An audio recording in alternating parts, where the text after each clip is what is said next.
These two boxes of Rallyman are jam-packed with possibilities, and it's my intention to highlight all of the interesting things you can do with them. This is Shakedown.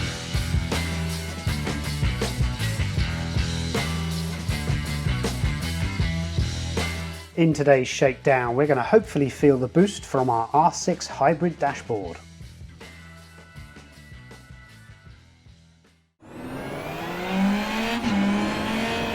Not too long ago, the top class of the WRC found themselves in hybrid vehicles equipped with an electric motor that gave them boosts of power throughout a rally stage. Hopefully when they expected it, for unlike the R5 or GT5 cars you're used to in Rallyman, the WRC Rally1 cars have an automatic boost. If you've got really good eyesight, you might be able to make out the status of my hybrid boost on the dashboard. It's either on or off, but that's not the whole story of course, and it's easier to visualize with the on-screen readout instead. When the hybrid system is on and ready, this blue bar flashes, telling you that the next time you accelerate, the boost will be deployed according to your chosen boost map, which basically means really quickly, slowly, or somewhere in the middle. As soon as you accelerate, that boost bar starts to deplete, giving you a burst of speed until one of two things happens. Either you run out of boost or you brake. By now the hybrid system is off and won't turn on again until it has been filled up with regenerated energy from easing off the throttle or, most noticeably, braking hard. Fill up your boost bar and your hybrid system is on once more, ready to be used the very next time you accelerate. This will happen again and again, largely without the driver knowing.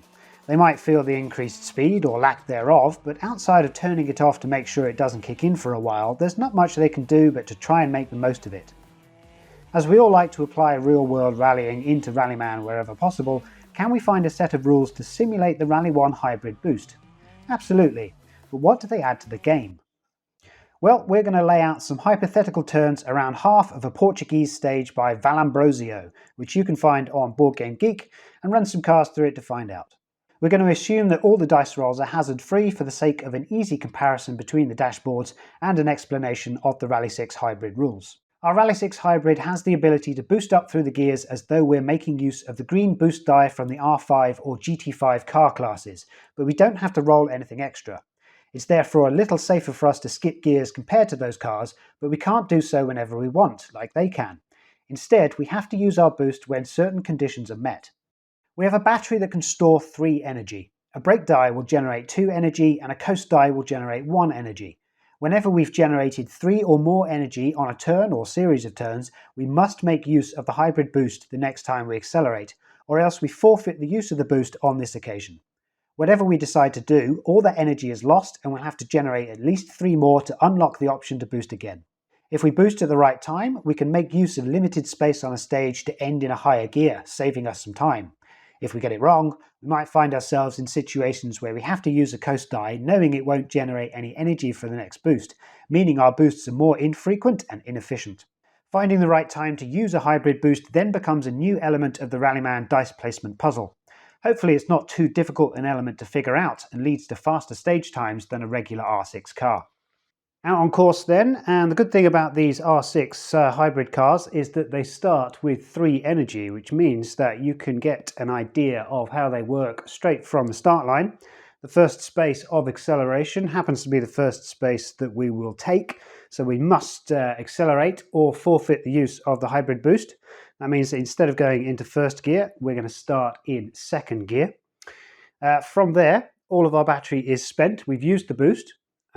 We can start to generate some more by putting down 2 coasts, so that will take 2 more focus into the battery. And we will then use the sliding spaces, I think, to get up to 4th gear in that spot there. Normally, of course, you would roll those as normal, flat out or one by one. Just bear in mind that if the die that you used the hybrid boost on rolls a hazard, then you have lost the use of the hybrid until the next assistance tile. Next turn then, we have to break down to second gear to obey the speed limit of the next corner. And by doing so, we generate 2 more energy thanks to that brake die. We only need 3 to unlock the hybrid boost, so we have done so. We now have an active boost. The next time we accelerate, we must jump up a gear. Now, we don't really want to do it in this space because then we'd be stuffed for the next corner, to put it in a technical term. So what we're going to have to do instead is to coast through. Now these coast dice do not generate energy because the hybrid boost is active, it's unlocked, but it's not yet been used. So we have effectively wasted these coast dice, but they have got us through the corner such that we can now accelerate like that. So that was the die with the boost. Our first acceleration goes from gear 2 up to gear 4. We can then go through the shortcut in 5th gear and then come out in 6th gear like that. All of our energy has been spent. We haven't generated any more, so our battery is currently empty and we are sat here in 6th gear. Next turn then, we are going to have to break down to gear 4 so that we can navigate the upcoming hairpin. That will generate 2 energy for our hybrid boost. We can then drop through the shortcut in gear 3. And if we coast out the other side, that will give us 1 more energy. That will unlock our hybrid boost. So we might as well make use of it as soon as we can. That means going up to 5th gear from our 3rd gear. That will empty the battery of all the energy that it has stored. And now this coast can be used to generate more. So we can put that down, generate 1 more energy, and then finish our turn in 6th gear. So we could carry on going through the shortcuts, but I should probably explain that going around the course like normal is perfectly valid with a Rally 6 hybrid car. So we're going to go into 5th gear like that. We're going to drop to 4th. We're going to coast around the outside in that drifting space. That will generate 1 energy for our battery. We can then coast again, and now our battery is full. We need to make use of the hybrid boost. We have a gear 6 available, so we can do that. That will empty our battery, and we are once again ending a turn in 6th gear. Next turn then, we are going to start by breaking down to 4th gear, and that will generate 2 energy for our battery. That will set us up for the 5th gear jump, which will put us into this space here. What we can then do is coast, and that will unlock our boost, but of course we can't boost from 5th gear into 7th gear. So effectively at this point we have to forfeit the use of the hybrid boost. We can't make use of it, so we're going to get rid of all the energy and go up to 6th gear. And of course to cross the line we can use our final coast. It wouldn't generate any energy after the finish line. You always start a stage with a full battery, but that is a showcase of what the Rally 6 hybrid car can do. It should be a short stage time. Let's have a look. In this example, assuming we were to have gone flat out, not lost control, and that my maths are correct, we'd complete the stage in 33 seconds. Let's compare that to a standard R6 car and see how they would fare. Well, we're going to have to start with gear 1, unless we're using the flying start rules. And I'm just going to go through the shortcut in 3rd gear in order to emerge out here in 4th. It's a little bit riskier to have done that rather than to stop before the corner, of course, but we are making up ground on all those Rally 6 hybrid cars in front of us. On the next turn, I would break down to 2nd to go on the inside. And then I think we can climb through the gears, 3, 4, 5, and I think I'm going to go into 6th, and I'm going to use the sliding space on that hairpin tile. It looks like we are doing quite well for ourselves so far, but we do have to slow down for this hairpin. Now, if we use that final space to go into 5th gear, we would then be forced to go through the shortcut in 3rd gear. And then we're a bit stuck. The best we can do is to coast out and get up to 4th gear as soon as we can. So by coming into this hairpin at high speed, we have compromised our turn slightly. So we can't get up to 5th gear or higher because we've used it at the start of our turn. So we are slowing down compared to the Rally 6 hybrids. We've lost 10 seconds on them just by going through this corner in a compromised manner. Hopefully we can make up the time on this straight section ahead so we can coast into the corner. A heavy brake down to 2nd gear on the inside will allow us to go up through the gears on the other side.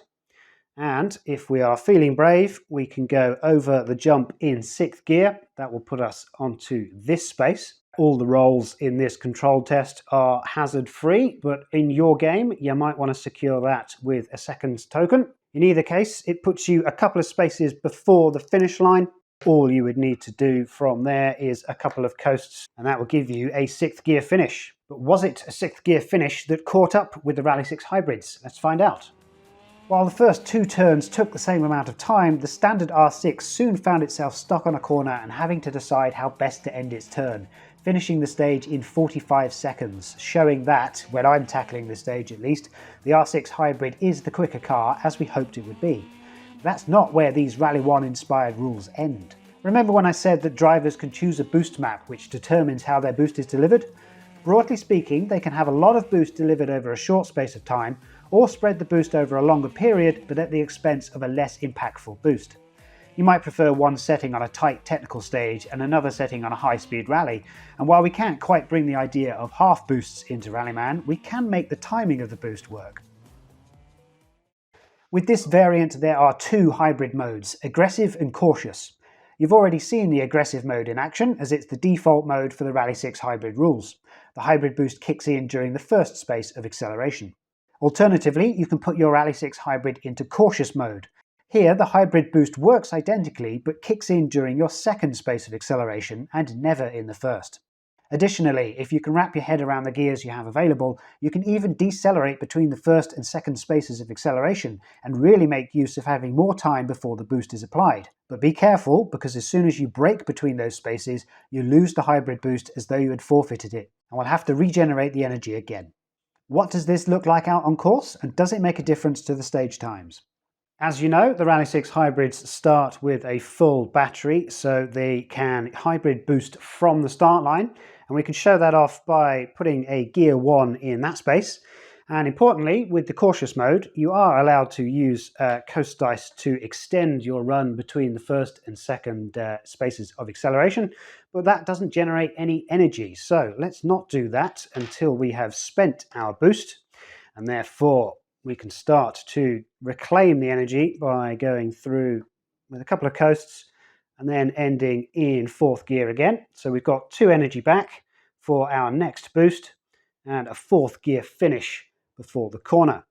The next turn is going to look a little different. We are going to go through the shortcut in gear 3, and then we're going to break down to 1st gear.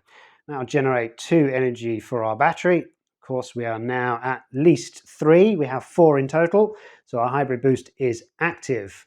So the first space of acceleration that we do is fine, but our second space is where the boost kicks in.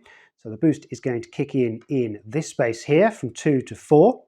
That will spend all the energy that we have, and we can now generate some more. So we can coast through to generate 1 energy there.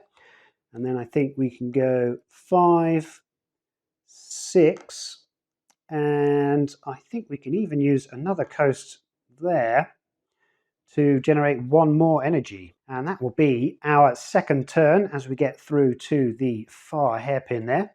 We end in 6th gear with 2 energy in our battery. Next turn then, we can slow down to 5th gear and then drop into 3rd on the shortcut using our brakes. Generates 2 energy. We only needed the 1 to trigger our hybrid boost. So our boost is now active. And what we can therefore do is go into 4th gear as our first space of acceleration, and then our second space is gear 6. And then of course our energy is spent, and we can use 2 coast dice to get 2 energy back.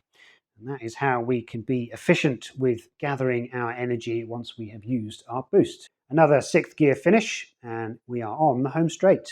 The more you play with the hybrid cars, the more you will realize a dice placement that works quite well. So we're going to do much the same as the previous turn, but this time on a straight. So 5, brake 3. Braking gives us 2 energy. 2 energy fills our reserves. The hybrid boost is now active. The first space is fine. The second space is where the boost kicks in. We're going to lose all of our energy, but we're going to reclaim 2 of those. And again, we are going over a jump in 6th gear, so that would put us in this space. Again, make sure you secure your dice if you're not comfortable with them going over jumps in high gears. Going over the finish line can be done in whatever way makes sense. 5-6, coast to coast, doesn't really matter. There's no more opportunities to use the boost. The stage is finished. But what is the stage time? It feels like it might be quicker, but there's just a single second in it between the cautious and aggressive modes on this stage. The cautious mode taking 34 seconds to the aggressive mode's 33. Perhaps this stage doesn't favour one mode over the other, or maybe there just isn't much difference between the two modes when there's only one driver making the decisions. By which I mean, is there a better set of dice placements out there to maximise these hybrid boosts to result in a faster time? I bet there is, but I'll leave that for you to discover while you check out the full R6 Hybrid rules on BoardGameGeek. Just be careful when boosting into a jump.